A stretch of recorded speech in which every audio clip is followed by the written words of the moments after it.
நாளைக்கு சாப்பிடலாம். நாளைக்கு சாப்பிடலாம். இன்னும் காத்தால போயிடுச்சு. தலையை சைட்டாக வை. காத்தால போயிடுச்சு.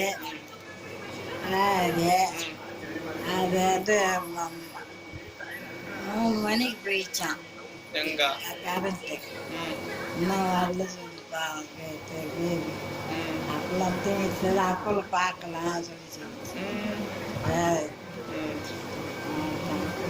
இன்னும் நாள் இன்னும் நான் சொல்லி அதெல்லாம் சொல்லு. தெரியல தெரியல தெரியல. இது ஆத்து கிழமை சொல்லுவாங்க. அவத்து கழுவ வேண்டியதுதானே. நாளைக்கு இல்லைண்ணா. நாளைக்கு கழுவு. அப்பாவுக்கு தோசை எப்போ வருதுன்னு சொல்ல.